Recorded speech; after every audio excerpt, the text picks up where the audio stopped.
Welcome back, everyone, to another Company Fears 2 replay cast. Not sure why my voice is like that. Sorry for the idiocy. Anyway, we're gonna have another 2v2 on fucking Crossing in the Woods, because it's always this way. And the players are C Blanco. I always love Spanish people, so I just pronounce their names retardedly. And Vodka Company against Rutra 5214 and Zara, or Jara, depending on where he comes from. Where do you come from? Where do you come from? No information given. Whatever. So it's Zara. Although that's very terrible to pronounce, so Jara. There we go. It's Brits and Soviets versus Wehrmacht and OKW, as basic bitch as you can get. And right off the bat, the Sturm Pioneers tried to do something, but they got kind of cock-blocked by the infantry sections. Infantry sections just kind of getting some harassment shots and then retreating off into the sunset, so that's kind of okay. Sturm Pioneers, in the meantime, they're just trying to capture the field point. Maybe the Volksgrenadiers might try to capture the VP. Massive amounts of Volksgrenadiers coming out of the OKW, and MG and Grenadiers coming out of the Wehrmacht. No one going to the right side for the access though, so let's speed it up a little bit, as both of these players, or both these sides rather, are being very, very cautious about what to do. And yeah, obviously, now that the Allies know that the right side is completely free of enemy forces, they're going to just leave their combat engineers to take some points for free, while they hopefully bring these conscripts on the other side to help in the actual engagements. If they leave the Brits over here alone against both of the German players, they're not going to be in a great way, not at all. So, we'll see. We'll see. And as you can see, obviously, MG42 catches out the infantry section and gets some good suppression on them. The British also trying to bring in a machine gun. They've got a Vickers, and they though managed to get some good rounds off on the Volksgrenadiers. The Volksgrenadiers, which barely escape out of that arc of fire. Incendiary grenade from them prevents the infantry sections from getting into the building, into the munitions building, and so of course they're gonna be successful. And in the meantime, it seems like, yeah, the Germans just have a massive swarm of troops on the left-hand side, ready and able to capture points and establish superiority and map control over this left-hand side of the map. The Allies are trying to counter this with a universal carrier, which might not be the best idea ever, but it's definitely going to do okay against these Grenadiers if they keep at long range. And now they're going to use that good fire support to at least force away the Germans. And yeah, both sides just still being very, very cautious about what to do. None of them really going for any aggressive moves. They're taking some fire on their units at long range. Of course, that's not really giving too much damage to anyone. In the meantime, the Germans go for a mortar to try to dislodge these conscripts from that building, which is a good decision. The problem is they can't dislodge them just from the area, with just one Volksgrenadier at least. Well, on the left-hand side, it seems like the Allies are trying to do a bit of a push, and they're slowly but surely succeeding. They're forcing back the Grenadiers, forcing back these Pioneers. And now they've also got a machine gun coming up. Machine gun which is providing some good fire support from long range from that nice defensive position up here. So now they essentially make it so that the machine gun wants to get the hell out of there. And these infantry sections moving up, they actually find, weirdly enough, that their Sturm Pioneers are still in this building, which is weird as hell. And yeah, that leaves the center mostly open to Allied domination. There is a sniper on the field for C Blanco, and he's also got a second sniper coming in, so definitely going hard on those snipers. Not the worst decision I've ever seen, but we'll see, because it's going to be very, very strong against what the OKW is doing, and considering the playstyle that the Germans are going for, that is relatively defensive. They're just kind of letting the Allies just have the right side for free while defending it with only a conscript squad and a combat engineer. Snipers are going to be very, very good in this kind of environment. Of course, there goes the UC, unfortunately, for the Allies. Snipers are going to be very, very good in this kind of environment because they can just kind of pick off the enemy from long range and trade essentially for free. So it's not even a trade, it's just kind of like a steal. However, they need to be kind of careful because, as you can see, if they're gonna be too close to the front line, they can take some pretty nasty casualties, or rather damage. Finally, the Germans moving on the right side, and yeah, they've got the Grenadiers moving in there, so let's speed it up. The Grenadiers should be way more than enough to capture a few points. Of course, Vickers machine gun repositions on the right to deal with this threat, and that's an okay choice. It's working, but it's not working as well as it could be. And now the snipers are coming in, and the snipers, yeah, snipers against Grenadiers is not a good time for Grenadiers, as they've only got 4 men. Especially when there's 2 snipers, things can get pretty nasty for them. And as you can see, once they get close enough, they can do a lot of damage, but if they don't get close enough, they take a lot of damage. And even when they get close, they're gonna take so long to just run up to the enemy snipers that they're going to take lots of casualties. In the meantime, we have the Puma. Yes, I just say it Puma these days because every caster, it seems like in Company of Heroes 2, is British, so they all say Puma, and it kind of caught onto me, which is pretty retarded because it's Puma, but whatever. So the Puma is doing its own thing. I'm not really quite sure about this choice. I mean, to be completely honest, I would have gone for the Lukes. Like, if you're gonna rush ahead and get the not Panzer, mechanized regiment headquarters, it's like, yeah, you just might as well get the Lukes because it's just so much more useful against the threats that you're going to encounter in the early to mid game. Whereas the Puma, it's like, sure, it does a lot, but it does a lot later on. Like, you don't need the Puma at 8 minutes into the game unless the enemy is rushing for a T-70 or something like that.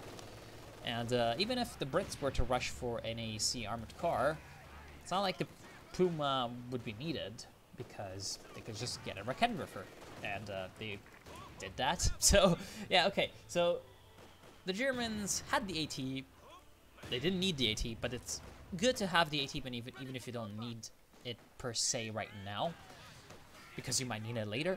And then they decided to get more AT, but this time using all of their fuel and their surprise advantage from having a mechanized regiment headquarters and light armor. I don't know. I kind of dislike this decision. It's going to allow the Allies to have even more of a field presence. Still though, the Puma can do its own thing, as you can see. It does kill infantry from time to time. Did manage to finally get a kill. And both sides are going for mines pretty actively. So, perhaps being a little bit too aggressive with the Lukes might have been a detriment. I think there's some allied mines somewhere. I don't see them though. Oh, right, over here. I thought I saw some combat engineers planting down mines. Oh, and they find the Rakenwerfer. However, they also find a lot of angry Volksgrenadiers, so they have to escape. Meantime, the snipers are just kind of derping around on the right side. 14 kills between them. That's not bad at all. That's not bad at all, considering that they are still going to have a lot more time to be useful and effective. So a lot more time. And the sort of total Allied domination of the right side is allowing C. Blanco to just kind of bring a lot more resources to bear on the left-hand side and just help out his ally more, which is great. He's also gone for mechanized support tactics, which is not a bad decision. Mechanized support, right? Yeah, mechanized support. Not a bad decision at all, and yet another sniper on the field. It's a 50 caliber armor-piercing one, though, from the Brits. So having, oh boy, here comes the Puma. So the snipers just kind of have to escape, but they're in a bad way, actually. They're in a bad way. They're lucky that they're close to the base. And of course, mechanized support is going to be useful for the guards. Oh boy, are those going to get wiped out? Probably. Come on, infantry sections. Are you gonna kill them? They're lucky. They're pretty lucky. Mines starting to go off.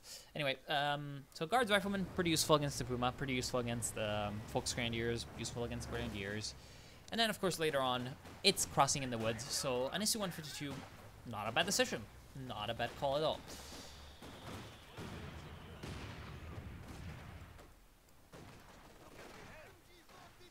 VP game is still kind of even between these two players, or rather two teams, sorry.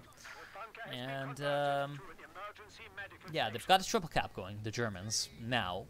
But I don't think that's going to last too long. The right side is about to be recapped by C. Blanco. And he's also got his 2 snipers working on these Grenadiers. Grenadiers which probably are going to just have to escape out of there.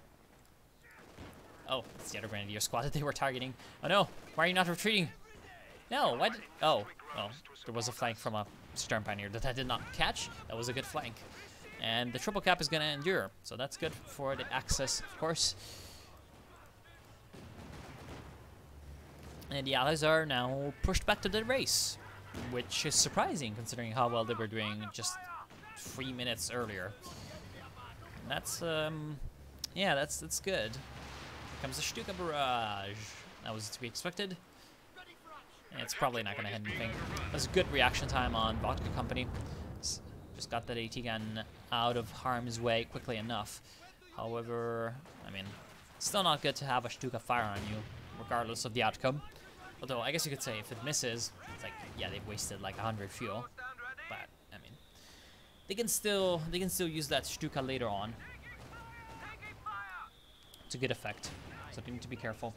And the Germans, nonetheless, despite some of their failures, are still pushing up pretty aggressively. There's a Centaur coming out from Vodka Company, of course, very, very strong anti-infantry unit, which is kind of needed right now for the Allies, because, like, as you can see, the Axis infantry is plentiful, and most importantly, it's been putting up some great pressure. As the as the triple cap evidenced, the Allies are really starting to go a little bit under when it comes to the map control situation, and they want to catch up. Otherwise, I was about to make a bad joke, but I'm not gonna.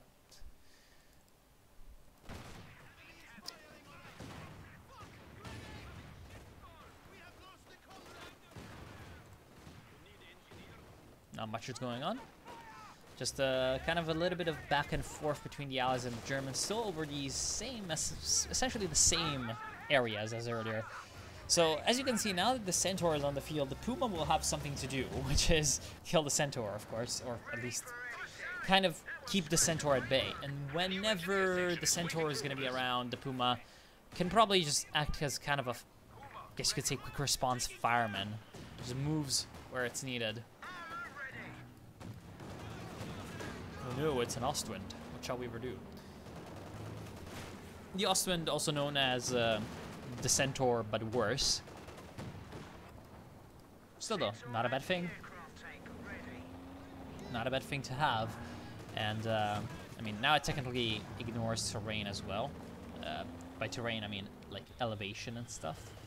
So, I mean, I'm not sure exactly how useful this is on crossing in the woods. There aren't really all that many pieces of terrain where, I mean, I guess this part.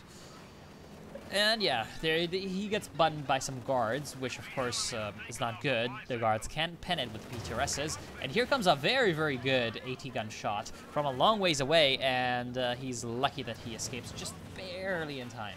Comes another Stuka barrage on the center, trying to hit the sniper. Hits an MG, hits a mine, almost kills the sniper, even though he hit it directly with rockets. 300 and like, no, sorry, maybe not 300. I think it's like 380 millimeter or something. How big is it? 280 millimeter. 380 is the Storm Tiger. I always get confused. So, despite that, he still does not kill the sniper, because snipers are just pieces of shit in Company of Heroes. Because of course they need to be quote-unquote balanced, or whatever. And the results are showing 27 kills on the Soviet snipers, and probably 13 more kills. No, sorry, 12 more kills on the British one. So that's not bad at all. In the meantime, conscripts can't kill 2 Grenadiers at no HP. Come on, will you hit a shot? Nope. Okay, he does get to kill, which is, like, thankfully, but it took a while. It took longer than it should have. And now here comes the Ostwind. Somehow manages to not run over all of that conscript squad, just barely. Just kind of clipping free. And now the conscripts are going to run away back to Soviet Russia, which is understandable. Here comes a Stug. And I hate Stugs, but a Stug when you have an Ostwind is not the worst decision in the world. Of course, it seems like Si Blanco has gone for a glorious SU-85. So that SU-85 is going to destroy the Stug in any like one-on-one fight. Meantime, it seems like the Ostwind is taking a marked vehicle to the face. Luckily for it, it manages to escape the clutches of the SU-85 just in time. While on the left side, it seems like the Germans are making a good push going, and they're forcing back some of these British troops, but some of the British troops are also kind of standing their ground and making good mincemeat of the German troops that are advancing up against them. Centaur comes in on the left side, tries to clean up essentially what is left of the German offensive, and is doing quite well at it. In the meantime, the plane from the marked target does crash into the river, or I guess you could say stream. And that's fine. While, yeah, the Su-85 is just, look at that outrange. They're just outranging the Stugs, and the Stugs trying to chase it down, of course, because if the Stugs 2-on-1 the Su-85, they win. But trying to chase it down, they run straight into the 6-pounder AT gun, and they're having to escape using that Panzer Tactician from Blitzkrieg Doctrine. Big Stuka Barrage, which is the third one or fourth one or something like that. And yeah, if the amount of barrages is equivalent to the amount of kills that your Stuka has, maybe something's been going wrong with it. So right now, that mechanized regiment headquarters not really being the best purchase ever for Ruffra. Sorry, not Ruffra, Rutra. Now he has made a good purchase, but not from the mechanized, from the battle group headquarters. Sorry, I'm just like trying to pull on my jumper because it's getting pretty cold here. It's actually, I really love these days because if you look outside, it's like, it's kind of like that weird weather where it's got, like, there's part of it on the horizon that doesn't have clouds, right? So you see light coming from there in the sun, but then everywhere else it's cloudy in a very, very kind of like dark way when it's about to rain. And right now it's starting to rain. It's pretty cold, even though it's like, you know, early May. And it's northern Italy, so it's not like I live in Siberia or anything. But yeah, bullshit aside, let's get back to the game. Back to the game where, as I was saying, like, the map Hackswagen, don't even really need to explain that anymore, do I? Like, it's just, look at this. Map hacks. It's so good. So great. Austin should probably not stand and fire on the Schumine, but I guess that's okay. That was a hell of a curveball on that AT gun shot. Well, not as great as those that used to happen on Company Fears 1, where like the shells would just like, fly off and then do a right angle fucking turn. Anyway, it's going pretty okay for the Allies. They've still got their snipers just kind of sniping away. They've still got their Su-85, which provides enough cover to deal with the Stugs, and their little Centaur is providing anti-aircraft support and anti-infantry defense in the rear lines, while the infantry pushes forward and does its duty. Do your duty and die for the motherland or whatever. Here comes another Stuka barrage. Is it going to be on the British sniper or on the repair crews or on a machine gun crew, which decides to escape? Allies have been on point on those dodges very, very much. They've always essentially guessed where the Germans were about to strike. But they're not guessing this. They're not guessing that the Germans are about to strike with their Stugs at the Centaur. This is probably going to be the end of the Centaur now, is it? Yep, it is gone. However, the Stugs are also in a bad way. It's taking, whatchamacallit, marked vehicle. It's taking marked vehicle, and the anti-tank grenades from the conscripts are not happening because there are no anti-tank grenades researched. That is very, very bad because this also allows the Su-85 to be essentially alone against a lot of Germany. So not the best thing ever. And right now, also the Allied attempt at securing the center is ending in disaster as the mortars are absolutely obliterating that push, doing what the Stuka could not. So that little skirmish did not end up very, very well for the Allies at all, as the Stugs finally proved their mettle and decided to destroy an enemy vehicle. It was a very well executed push because they had the map packs coming in from the little, you know, infrared searchlight. So that helped out very greatly, and now look at that. They were doing a nice bit of smoke barrage on the Su-85, just just to basically prevent the Su-85 from firing all the way from maximum range, which forced the Su-85 to come closer while they positioned a Rakettenwerfer over here. So overall, very, very good move, drawing the Su-85 into that trap and then putting a lot of rounds into it. So the Allies taking a lot of damage on their vehicles, losing an AT gun, losing a Centaur AA tank, or Centaur ACAC as they call it. And yeah, cementing German control over the center and the left-hand side for hopefully a while, as the Germans are not lacking when it comes to support weapons. We've got a machine gun, a support gun, and a Rakettenwerfer for Luftwaffe 5214. And we've got a couple of mortars as well from Zara, which are being very useful. 29 kills between them. Essentially, a little bit of the German counterpart of what the snipers are doing for the Soviets, with 42 kills. So the Germans, if they can cap the center and the left-hand side, and holy shit, it's really raining now. If they can cap the center and the left, they have a pretty good chance of actually holding these points.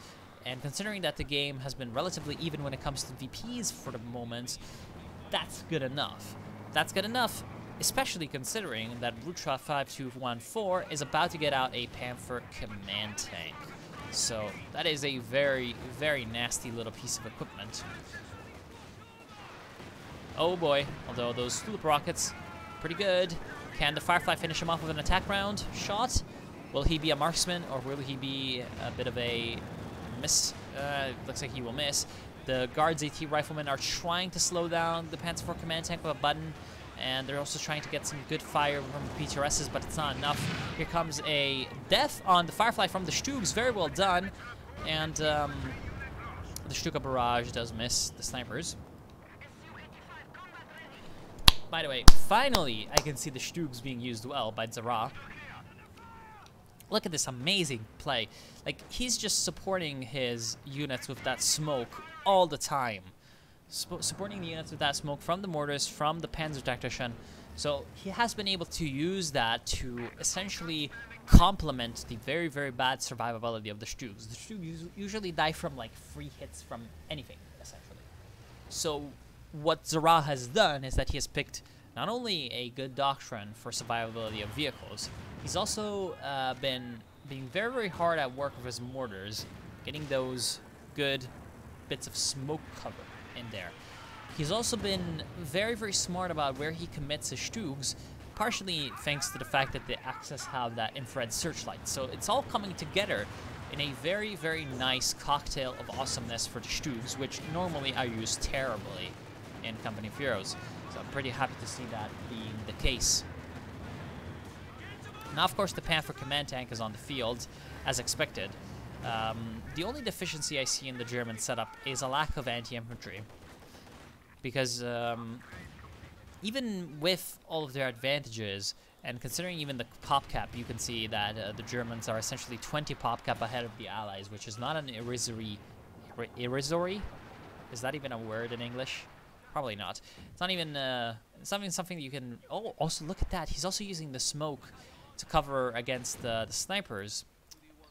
So just preventing the snipers from firing and forcing them to reposition. That's not bad at all. So as I was saying, it's not a little thing. It's like a lot of pop cap.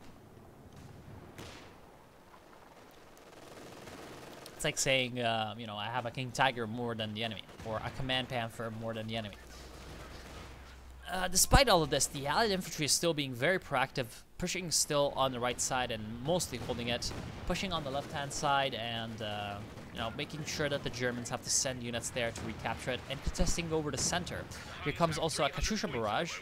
Wait, no, that's not a Katyusha, that's a land mattress. That's another thing I really fucking dislike.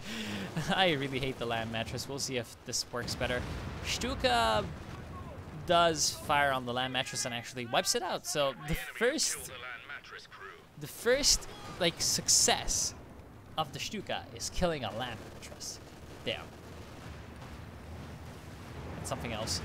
Meantime, oh boy, that Su-85 is not in a good way, and right now the Panther's trying to move in, but ho, here he comes. Who is he? Kto это такое? Это Zviera Boy. This is the Beast Hunter, the Beast Slayer. So, This thing is definitely going to be enough to deal with most of what the Germans are bringing to bear. In fact, all of what the Germans are bringing to bear. And thanks to the support of these Guards Riflemen AT rifles, they are able to destroy the Vet, I think that was 2 or 3 Puma. So that is not bad. Unfortunately, we'll not see a Vet 5 Puma. That is always a pleasure to see. But with the Guards Riflemen being in there, now the Allies have a clear sort of pathway. And the SU-152... moving up, doesn't have high explosive loaded. He's trying to find some Germans to hunt and kill, but you know, he's only gonna be met by some infrared. He's gonna get microwaved by the infrared, and I know microwaves and infrared are 2 different things, but it's a joke. Enemy threatening a capture point. So this is gonna really be a problem for the Allies, as I said. But it's even worse against like the SU-152, because the SU-152, it's kind of like one of those things where it can only be on one place at a time, right? It's a very, very valuable unit. It's a lot of, I guess you could say, it's a lot of pop cap for one unit. So the enemy knowing where this thing is very valuable, because one, again, it's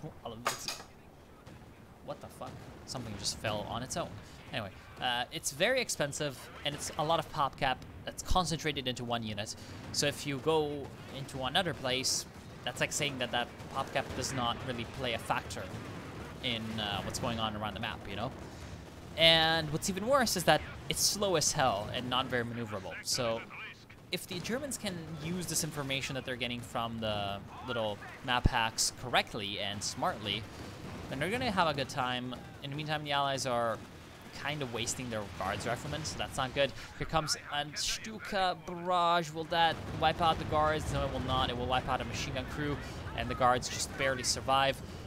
Panther's still trying to move up, and it's being met by a lot of AT from the Allies, so it has to escape as quickly as its little engine can carry it. So that's good for it. But it's not like the Germans are really taking too much out of this victory. Yet another land mattress barrage going to come down on the center. That does succeed in forcing back the little infrared searchlight. So that's not bad. And it also killed like a couple random, I don't know, automatrons from the repair shop here. Not the worst thing ever, but I mean, you're really going after bigger fish when you've spent like 60 fuel. No, sorry, 40 fuel on this thing. Still, it's 40 fuel. It's not something you laugh at, right? And yet more of those glorious mortars. Oh my god. Although that looks more like something the Allies would do, because it was preventing the Stugs from firing, although it was also protecting the Stugs from Su-85 and Zviera fire. So, after all this, we are back to square one, with the Allies having slightly more of the right side, and the Germans having slightly more of the left side, and the center being kind of a no man's land. So this is, of course, considering the setup that the Allies have, it's not bad for the Allies, because this Zviera is awesome in these kinds of attritional struggles. And oh boy.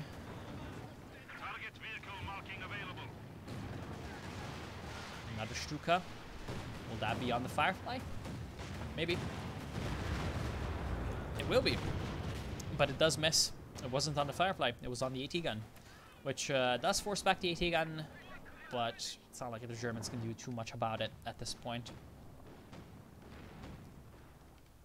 Enemy forces are capturing our supplies.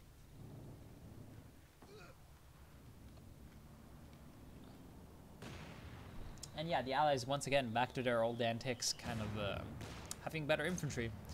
Because as you can see, the Germans are down to 1 Volksgrenadier, 1 Sturm Pioneer, and then 2 Grenadiers. Not the best ever. And with their sort of heavy weapons being a little bit tamed, from the snipers, from the constant land mattress, and from the Zviera as well. Because, you know, don't want to have your little weapons facing an Su-152 or something. Now the Allies have a sort of good position to work off from. And what they need to do now is they need to find a way to sort of secure their little held areas, I guess you could say. and then work off from there. Su-152 also needs to learn how to switch. Okay, no, he has switched. Good. Will that be a fire shot? Yes, it will fire, and it will do a lot of damage. Panther, put some rounds in there. We have a big push, however, from Zara, and he's trying to go after the Sherman Firefly. However, the Sherman Firefly this time is a little bit better prepared, manages to escape a little bit. However, he's still getting chased down by two Stugs, and he decides to stop. Oh no, that might be the death sentence of the Firefly. He was trying to fire off some tulips. He does manage to fire off the tulips, stuns one of the Stug 3Gs, but it's not enough as the other one was still firing there, and it does manage to destroy the Sherman Firefly. In the meantime, the Su-85, it's now up to Vet 3, and it's trying to help on the left-hand side, also along with the help of the guards, and that's gonna be not good for the German tanks there. However, the OKW player coming in from the other side forces back the Su-85 and prevents the Su-85 from exploiting this advantage that he had. However, the German tanks charge ahead into the teeth of the Allied defenses, which might not be the best idea ever, as they're weighted by an 80 gun, a 6-pounder is waiting for them. They're awaited, right? And there's also, oh no, the guards decide to just retreat and not button down the Panther, which might not be the best idea ever. The infantry section does not have enough firepower to repel this Panther on its own. This Vera boy is coming in with armor piercing and putting a lot of firepower against this Panzer IV J. However, the Raketenwerfer does force away the big nasty Soviet tank destroyer. In the meantime, though, the Germans don't really gain too much in terms of actual territory out of this. They've only got a little bit of an advance going on the left side, which is where they were strong enough already.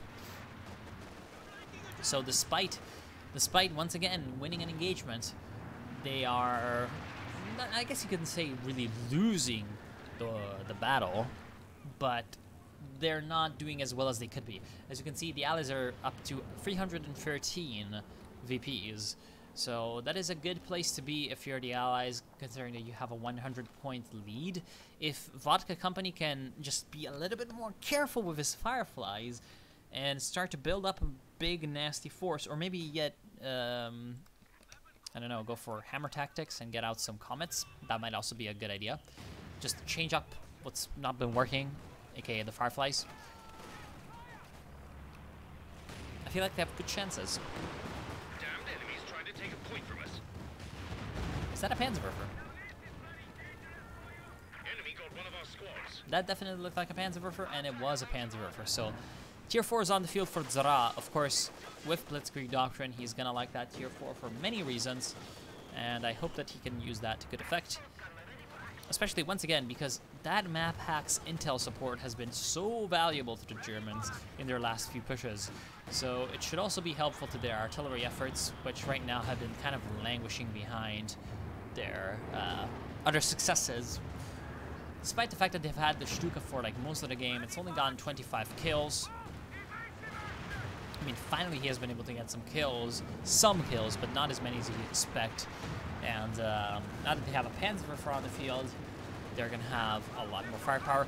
But here comes a big wall of German steel. Here comes Krupp's finest, just trying to get into the Allied lines, but they're kind of outflanked by the Soviet TDs. Well played once again with the little smoke screen from the mortars, but now the Sherman Firefly is back on track, and the Panzer IV J is forced away, as was the Panzer command tank. So, yeah, the one problem that the Germans might have is that considering they have so many more tanks numerically, because of course they're buying cheaper tanks, because they have such a higher number of tanks, they're gonna have some more problems when it comes to repairing their vehicles.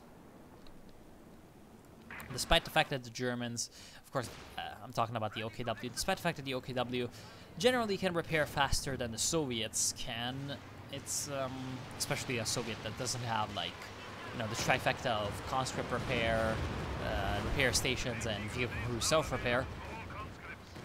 Because they can repair faster than that, they're, you know, gonna get their vehicles back on the field generally faster than the Allies. But it's considering they have so many more, it might be not to their favor.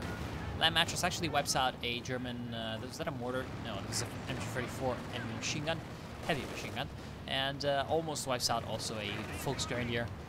I don't like the Land Mattress. It just seems like such a derp at all times. What I am liking though are these snipers. 23 kills on one, and then, oh, one of them died. 37 kills on the other, so that's... I'm ignorant at maths. It's 60 kills on those two snipers. Considering that the other ones, probably before dying, got like maybe 25 more. That is definitely an impressive number. That's probably actually one of the successes of the Stuka, because I don't see what else would have killed those snipers. I mean, maybe the Austrian could have surprised the snipers, who knows. Maybe the mortars could have killed the snipers. But this Viera boy is being a nuisance. Well, maybe a little bit more than a nuisance to the Germans, who thankfully have been just using that smoke just so well, preventing the Allied range superiority from coming fully into play. And now the Germans, for the first time in a while, seem to actually be on the offensive and sort of grasping the initiative back on their hands. And that's great for them.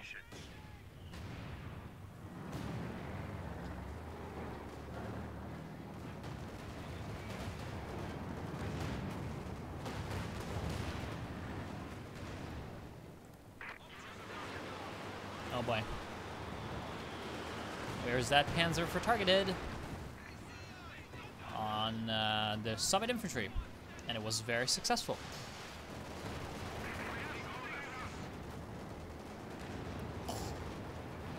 And yeah, the Germans are doing pretty well, to say the least. Despite the Allies having a good position, the Germans have been using their meager advantages, which are rapidly becoming big advantages, to good effect. They have been able to sort of prevent the Allied tank destroyers from operating as well as they should be. And they have been slowly but surely building up their armored forces.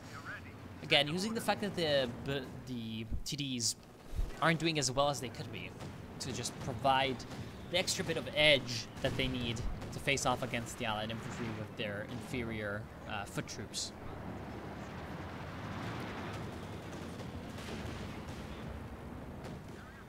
Oh boy, not sure if the Austrian moving there is that great of an idea. But it must be taking like a lot of micro for Zara to get that amazing usage of the smoke. Like, look at this. This is just excellent. He's just smoking everything. I'll just like taskbar it up and yeah, okay. So that's the fun now. Because that's just great.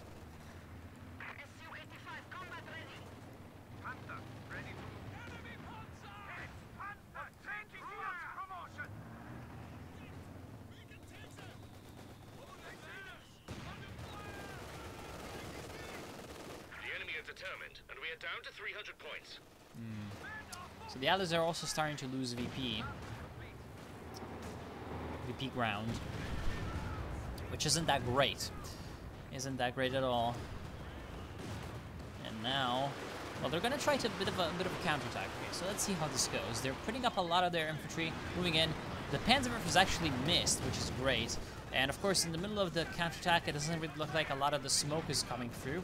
So we've got the Su-152 pushing up against the Stugs, which is going great. The Vetfree Stug is dead from the help of the Reckenwerfer and the little Su-152. Meantime, we've also got the left-hand side push coming in with a lot of infantry, supported by anti-tank guns, which is getting stopped by the bunkers, but the anti-tank gun is doing very well against the Panzer IV. Maybe it's going to destroy it. Yep, it does destroy it. And the Panther tries to counterattack on the right side, but it runs straight into the waiting guns of the Su-85 and the Sherman Firefly, which is exactly what the Allies were kind of waiting for. A Centaur is now rebuilt, so that was very effective for the Soviets and the British. And they've also been able to capture some territory, and they now have a triple cap, which isn't going to last too long, unfortunately, because of the center. Su-152, however, is now loaded with the HE again, and it's just doing very, very well. Where did that shell go? I have no idea. Centaur derping around with a Panzer Command tank and an Ostwind. So at this point, Zara, like, he's going for more Stugs. Even when people use Stugs, well, I manage to hate Stugs. Because at this point, it's like, okay, Okay, so he's got 89 pop cap left after building another Stug. The Stug is like what, 10? No, 8. So pretty cheap. So you would have 82. Would he have enough for a Panther? Yes, he would. So if he went for a Panther instead of a Stug, he'd be in a better position. Like, simply, he'd be in a better position because the Panther is more versatile. And the problem with the Stugs is exactly that versatility. Like, it's cheap, it's effective at doing what it kind of says on the tin, you know, tank destroyer. So it's relatively effective at that. And as I said, it's very cheap. But it's just, like, what if the enemy flanks you? It's like, or what if you have to attack and you're not defending? Like, that's just pretty basic dilemmas when you're using a Stug.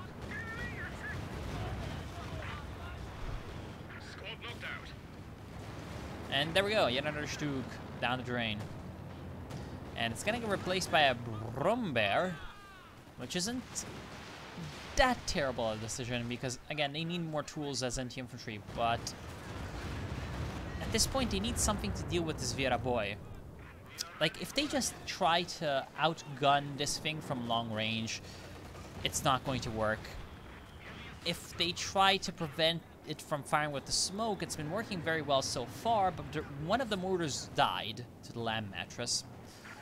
And the other one can't exactly deal with it alone. Plus, it's not like even in the later stages of the game where there's going to be even more micro required from these players. Zara can simply think about, like, oh, I'm going to position my mortar smoke barrage here or there. Now, he's going to be busy, you know, not having his units obliterated by 152mm shells of Soviet revenge. So, yeah, essentially what needs to happen for the Germans is that they need to kill this thing. Otherwise, it's just going to slowly but surely attrition out whatever they have. And it's been happening already with Rutrap. He's got 3 soft units left. Partially thanks to the Su-152 assault gun, partially thanks to Lamb Mattress, although the Lamb Mattress doesn't have that many kills, but it's been playing its part. And just partially because of the Allied infantry. And the Axis just haven't been able to put up as much attrition up on the Allies as the Axis has been able to put up on the Axis. Or as the Allies have been able to inflict on the Axis, sorry. And yeah, it's just its own thing. I mean, like, what else am I gonna say? Like, you need to kill this Viera boy. It's like, it's all good to push up on the left-hand side or whatever, and they're also not having the best of times here either, because there's a vet-free AT gun, and with the support of that, Firefly getting some nice tulip rockets on the Brumbear. It's almost dead. Is it gonna be enough? Misses the attack round. That's so very unfortunate. He's also gonna get supported by the Panzer IV command tank. They're trying to put up as much smoke here as possible, and the Su-85, which is up to vet-free, and the Su-152 tank destroyer, which is up to vet-free as well, are just controlling the center very well for the Soviet Union. And that was kind of absurd. Like, look at this. Less than 25% HP, less than 25% HP, 10%, 10%. So that was so close to essentially Zara losing all of his armor. And that's another reason why he should probably transition to tier 4 units at this point. I mean, that literally saved the Brumbear. Because if that was another Ostwind, he would have lost it. So having the Brumbear is good. Having the Panther is going to be also pretty good. In fact, it's going to be better because it can help in dealing with the Su-152. And if they let the Su-152, again, just operate, it's not good. Because, oh look, here comes some Sturm Pioneers. They're down to 75 points. Down to 75 points, and even a triple cap might be established, although, well, probably not. Oh boy, that was effective. Almost wipes out all the engineers. Only wipes out one of them, though.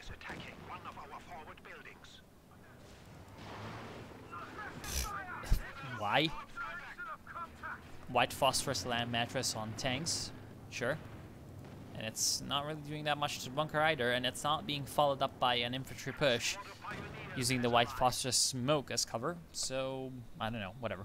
He just felt like using white phosphorus, which is like 60 munitions as well, right? 50. So, not even cheap. Effective Stuka barrage. I'm growing to like this German artillery a lot. 51 kills, 22 kills, 13 kills, and 15 kills. And what's most especially important over like the 28, 30, 50, 100 and like 2 something kills is the impact that they've had. As I said, the Allies have a better infantry force, and they've got the attritional means to just sort of have that infantry force carry through onto victory. But they haven't been able to use it as well because of the constant threat from the artillery. Because they have so many pieces, and I mean the Germans have so many pieces of artillery, they can just constantly barrage the Allies.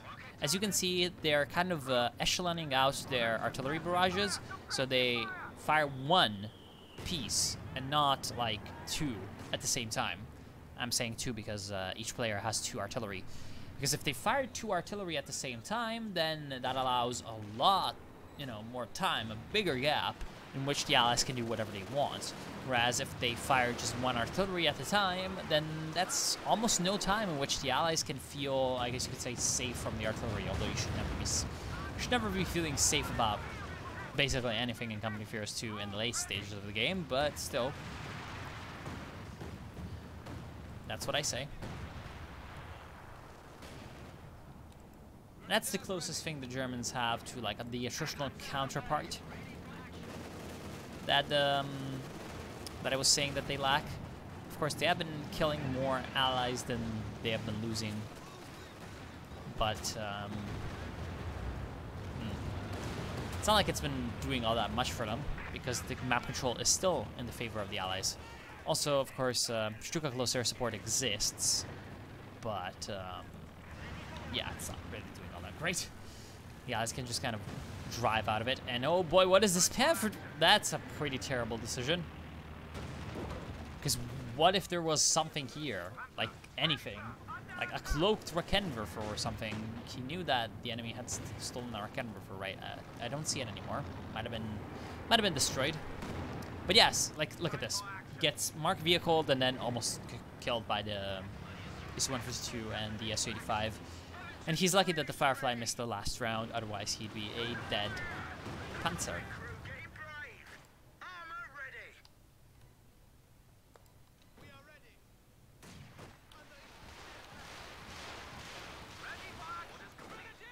Oh boy. Stuka barrage. That's fine. Grenade exchange and a half. Almost wipes out the guards. That's good for them. And crucially, Rutra, with his spare manpower, is actually starting to rebuild some of his Volksgrenadiers. Whereas Zara is going for a lot of engineers. Both of these are good ideas. The engineers are going to give the Germans more repair capacity, whereas just both the engineers and the Volksgrenadiers are going to be a map control device. Of course, as you can see, already starting to get massacred by the land mattress, which for once is doing quite well. Although there's a big allied push on the left-hand side, and once again pulling up the Firefly without support. Well done with those Stugs catching that Firefly completely out of position. This time not even helped too much by the infrared half-track. And now they can also kill the Cromwell. Why is there a Cromwell at 51 minutes instead of a Comet? I will never know. Like, you could say it's cheaper, but 257 fuel for Vodka Company. So he's not lacking when it comes to resources. That's for sure. And that's kind of a turning point, to be honest, because earlier on the Germans were very probably afraid that whatever offensive they try to do, it's like if they tried to flank around the Soviet player, they might get flanked themselves by the British player, who might be protecting the rear. But as it right now, like, Well, as it stands, the Soviet player is kind of in it alone, so yeah, not really the best position to be in if you're the Allies. Of course, Zviera can still do very, very well, wiping out yet another Volksgrenadier and almost wiping out yet another one. Yet more damage coming through. Will it be a wipe? Probably not. It will be a wipe. That's exactly what you like to see. And the Panther tries to move in, you know, using the fact that this thing is using the, not the armor-piercing rounds, the high-explosive rounds. Almost gets a kill on the Centaur, almost gets killed himself. And yeah, so the Germans are going to recapture the VP. They're down to 43 points, but thanks to the fact that Vodka Company just kind of threw away his Firefly by not giving it any adequate support on the flanks and letting those Stuks get in close and fire on it, you know, their superior fire rate. Now the Allies are in a bad position, despite all their advantages.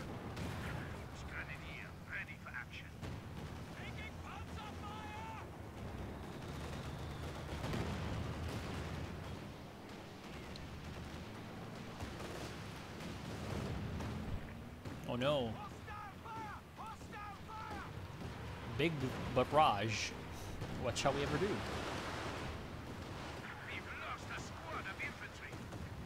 Oh no. Yeah, well, just kind of both sides exchanging artillery at this point.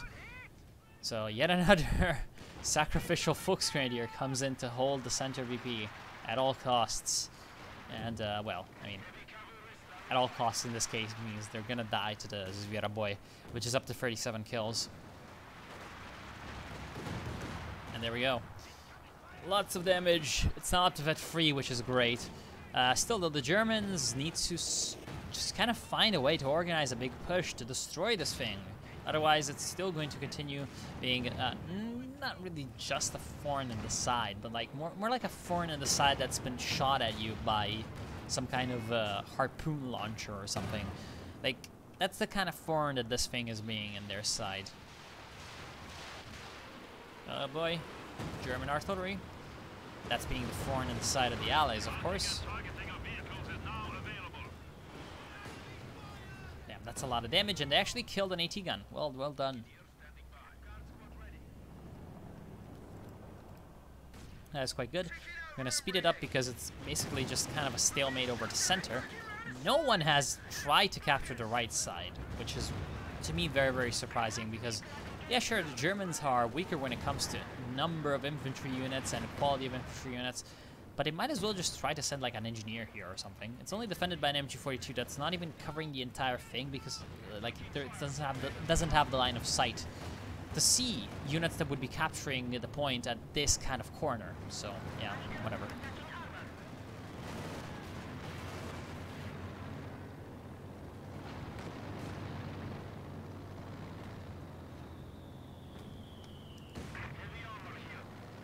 Heavy armor here. I am glorious heavy armor. I am strong, big IS-152. Oh boy, here comes yet another Stuka barrage. Color me surprised.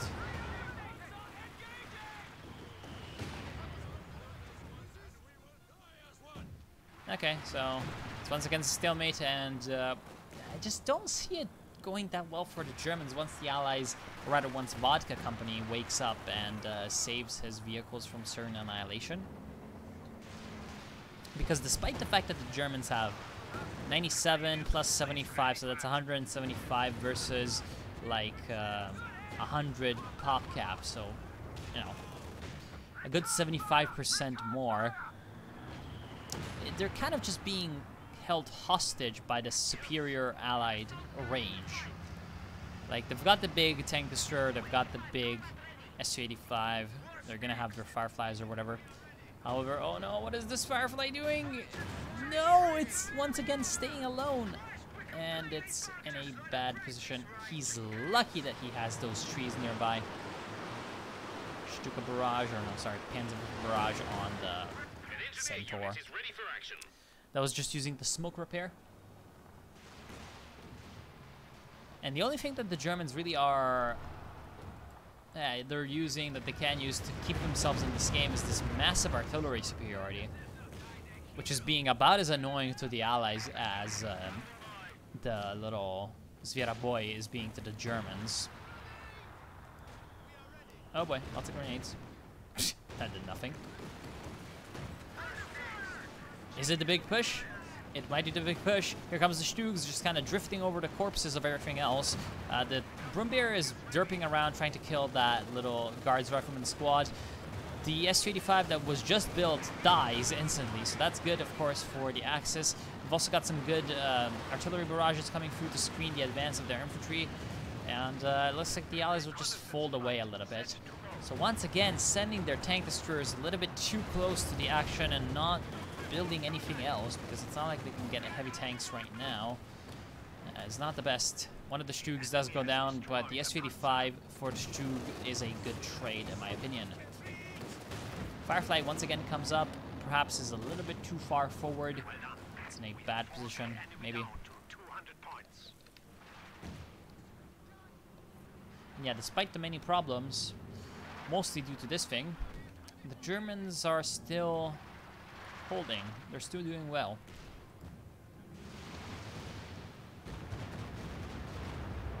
Yeah, more Stuka barrages. At this point, they're just kind of putting up a wall of fire around their positions, and they're slowly but surely moving up, which is a good decision. They don't want to sit on their laurels for too long, elsewise that's going to give the Allies more chances to recover. They want to keep up that pressure. They want to keep the Allies in as closely confined a space as possible. Because if they can keep the Allies kind of confined to their base, then that means that their artillery is going to have a lot better targeting. It's going to be a lot easier for the artillery to target enemy concentrations and get a lot of kills. And it looks like it's being very effective so far. Like they're just kind of quarantining off the Allied armor, and finally they're even realizing that there's a right side to this map. For some reason, building a fuel cache, well, I mean, some reason equals they've got a mess. Well, it's actually a munitions cache. That's a good decision. The reason being they've got a massive amount of manpower.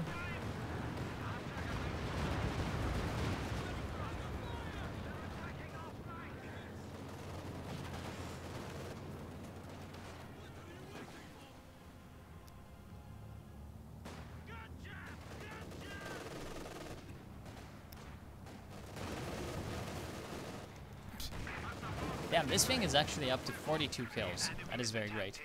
And the Allies are trying once again to make a big push, but at this point they've lost so much infantry due to that artillery, so much infantry and support weapons, that they've only got really, like, these two vehicles are holding the entire front line for the Allies.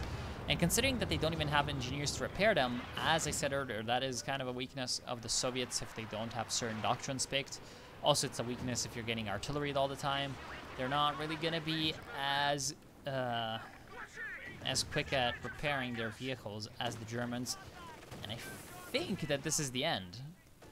Like, I don't see how the Allies are going to come back against this, which is very, very intimidating. There's a very big line of Germany all over. So I'm gonna just speed it up a little bit, see if anything too surprising happens, but I don't see this coming back over.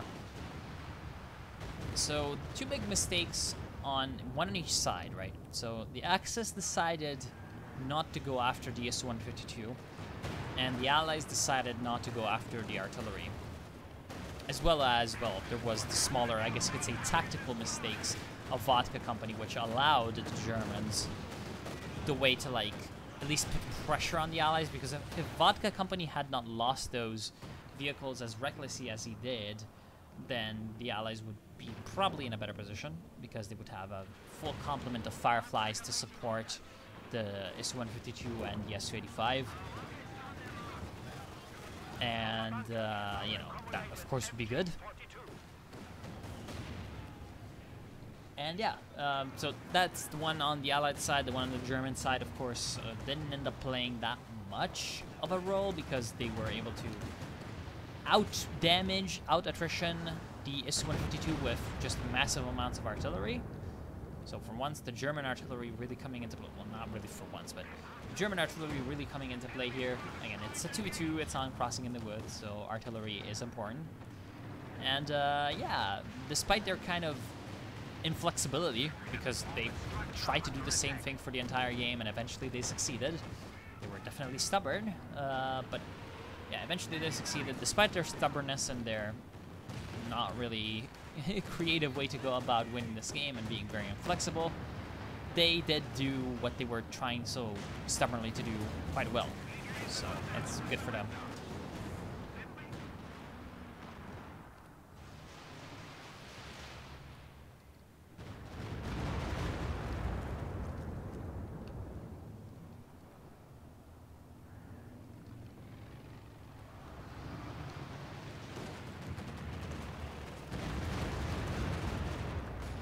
And yeah, I think that's going to be the end, basically.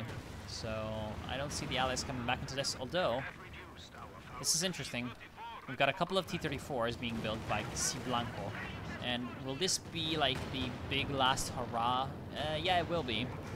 But I wonder what he's going to try to do with these T-34-76s, because the main problem for that is going to be just the fact that normally T-34s are good because the Germans have less number, you know, numerically they have less tanks than the Allies, right? But in this situation, the Axis are actually sort of even when it comes to numbers. So the advantage of the T-34-76, which is going to be it's like swarming, is not going to come into play. So obviously 1 against 1, the T-34-76 will probably just lose to most things the Germans have on the field. Here comes the big push from the Germans. Big counterattack. Trying to move in. Loses a Stug. Kills the T-34. Takes a lot of damage from the S-85. Kills the other T-34. Kills, not the third T-34, but one of those Panzer IVs dies. So that's actually been pretty costly for the Germans so far. And here they come with another Stug, and they're gonna lose said Stug. However, right now the Broom Bear is just kind of, without fail, just killing all the German, or not German, sorry, all the Allied infantry. And yeah, I mean, it's not being stopped all that much. Allied infantry push in the center can't really succeed because of too much German personnel in the area. And yeah, despite the fact that the Allies, well, they traded well, it's not like they can win the game off of this, because it's a little bit too late.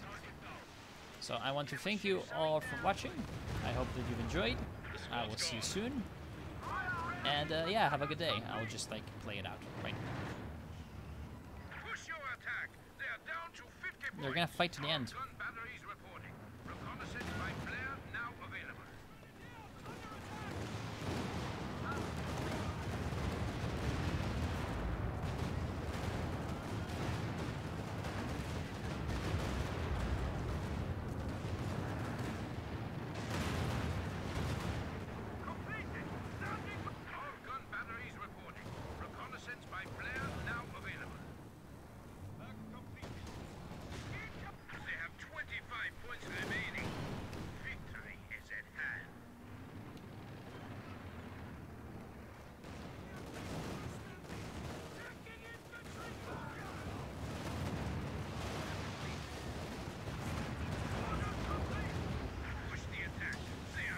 Yeah, that was a barrage and a half at the end. So yeah, actually one thing that I'm curious about is, yeah, 55, 72, damn. So for all the shit I gave this Stuka in the early game, he definitely came around in the end. That's 72, 55, so 127. Right, bad maths. 127, 103, 160. 179 kills in the end. Not bad. How many kills they got? Oh boy. Yeah. Okay, so it wasn't actually that high of a proportion considering... Look at how many kills they got. Wow. Holy shit. So yeah. Okay. Have a good day.